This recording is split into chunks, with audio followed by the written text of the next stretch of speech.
साहेबाचा पोऱ्या मोठा अकली, बिन बैलाची गाडी ढकली, अशा घोषवाक्याच्या साथीने भारतामध्ये पहिली ट्रेन 16 एप्रिल 1853 साली मुंबई ते ठाणे अशी धावली.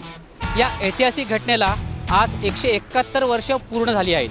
त्या काळामध्ये पहिली ट्रेन धावली ती 3 डब्यांची होती आणि आज हा प्रवास 24 डब्यांच्या मेल एक्सप्रेसपर्यंत पोहोचला आहे. त्याच्याशिवाय भारतीय बनावटीची वंदे भारत एक्सप्रेस निर्मितीपर्यंत हा प्रवास आश्चर्यकारक आणि प्रगतिकारक झालेला आहे. या निमित्ताने रेल्वेविषयी प्रवाशांना काय वाटतं, रेल्वेविषयी प्रवाशांची काय भावना आहे हे आपण जाणून घेऊया. चला तर रेल्वे प्रवाशांच्या प्रतिक्रिया आणि त्यांच्या भावना जाणून घेऊया.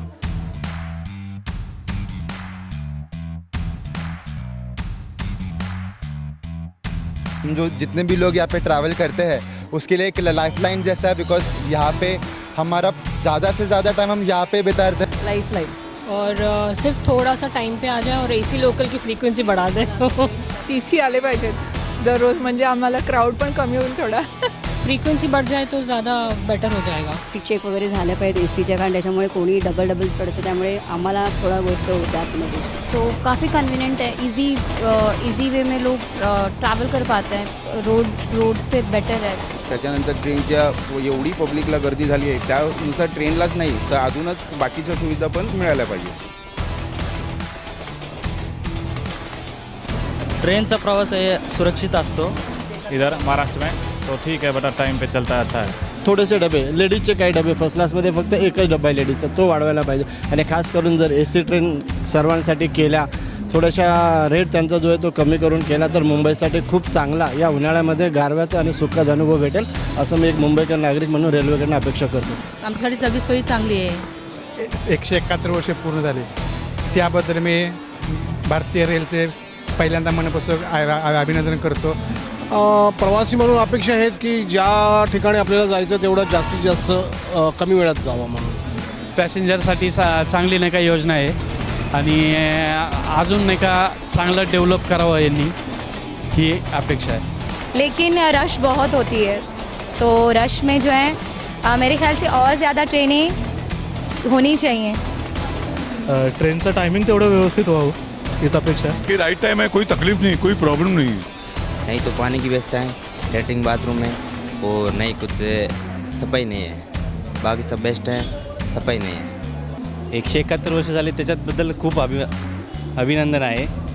फक्त एकच आहे, लॉंग टर्मच्या ज्या गाड्या काढतात मोदी साहेब, त्याच्यात ज्या AC बसेस AC कोच जास्त लागतात, त्यामुळे जनरल लोकांची प्रॉब्लेम होते, मध्यमवर्गीयांचे प्रॉब्लेम होतात. जेवढी गर्दी होते ती गर्दीचा कमीत कमी लोकांना त्रास होईल याचा प्रयत्न करावा रेल्वेने, कारण मुलं वगैरे नेताना खूपच त्रास होतो.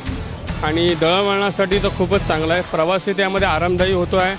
परत जे भाडं आहे हेही सुद्धा अफोर्डेबल आहेत. त्यात आताची जी काही रेल्वेची प्रगती झालेली आहे ती फार खूप छान आहेत. वंदे भारत ट्रेन्स आहेत, अशा नवीन नवीन प्रकारच्या ट्रेन आलेल्या आहेत. त्यांनी प्रवाशांना जाण्यासाठी खूप इझी आणि छान झालेलं आहे. गाड्या तर आहेतच आपल्याकडे, पण थोडी त्याच्यामध्ये अजून वाढ होणं गरजेचं आहे. रेलवे है, रेलवे को प्रोग्रेस करना चाहिए. It is very helpful for everybody.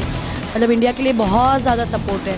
चाहे मेट्रो बने, लोकल्स रहे, मतलब ये ट्रांसपोर्ट रहे, प्राइवेट ओला टैक्सी सब कुछ रहे, but railway is very important. बहुत ज़्यादा नीडफुल है और इजी वे है और कन्व्हिनियंट है फॉर एव्हरीबडी. सजेशन हे असेल की ॲटलिस्ट त्यांनी थोडंसं जे ट्रेनची फ्रिक्वेन्सी आहे ती थोडी वाढवली की बेटर असेल. AC तर लोकांच्या सेवेसाठी, तर ते माझं असं म्हणणं आहे करून ते खूप कमी झालं पाहिजे. जिथे 5 रुपये जर आपण तिकीट भरतो 15-20 रुपये, तर तिथे 50 रुपये घ्या ना. आणि तिकीट AC तिकीटचं बोललं तर आज उन्हाळ्याच्या महिन्यामध्ये ॲटलिस्ट 3-4 महिने तर या लोकांनी तिकीट खूप कमी केलं पाहिजे. 35 वर्ष झालं मी मुंबई पुणे अपडाऊन करतोय, रेग्युलर पासवाला आहे. पण 161 झाले, पण लोकलमुळं का नाही, ज्या काय डेक्कन क्वीन, प्रगती किंवा सिंहगड एक्सप्रेस लेट होत्या, त्यामुळे समजा हडपसर किंवा तिकडं पंढरपूरकडं आमच्या गावी जायला पुण्यामधनं किंवा इथून जायला 2-2.5 तास लेट होतं आहे. त्यात इम्प्रूव्हमेंट कधी करणार ते रेल्वेवाले? ते इम्प्रूव्हमेंट कधी करणार? गाड्या लेट व्हायचं हे जे सुधारणा आहे ती कधी करणार आहेत? हा तुमचा प्रश्न आहे, बरोबर आहे. अजून तुम्हाला काय वाटतं? अजून काय, आता रेल्वेचं बाकी सगळं झालं, पण जे 15 रुपयाला हे आहे ना तुमचं काय ते जनता खाना, ते महाराष्ट्रातल्या कुठल्याही स्टेशनवर मिळत नाही. किंवा इवन VT स्टेशनवर सुद्धा गेलं की ते कॅन्टीनवाले 1-2 आहेत, ते म्हणतात आता संपलं, आता नाही, दुपारी आहे, संध्याकाळी आहे. हे कधी डेव्हलपमेंट करणार? हे खोटं का कसं? त्याचं काय आहे? रेल्वेकडे त्याचं उत्तर काय आहे? जनता खाण्याचं 15 रुपये दादरमध्ये मिळतं आहे का? विचारा कुठल्या स्टॉलवाल्याला, तो नाहीच म्हणणार. मग आता नाही, संपलं आहे किंवा आमच्याकडे नाही आहे. फक्त कल्याणमध्ये तेवढं जनता खाना 1-2 दिवाडकर म्हणून स्टॉलवाला आहे, त्याच्याकडे मिळते, बाकी कोणी देत नाही ऑल ओव्हर महाराष्ट्र.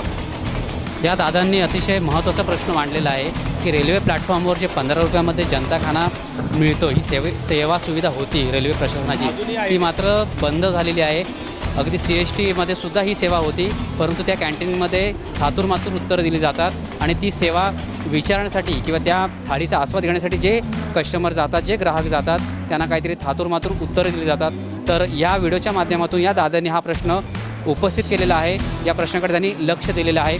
रेल्वे प्रशासनाने या प्रश्नाकडे लक्ष द्यावं असं या निमित्ताने सुचवावंसं वाटतं. कॅमेरामन संदीप हरमलकरसह Sunil Salvi, Times Digital, Mumbai. Times डिजिटलला लाईक करा, सबस्क्राईब करा, शेअर करा आणि बेल आयकॉन दाबायला विसरू नका. पाहत राहा टाइम्स डिजिटल.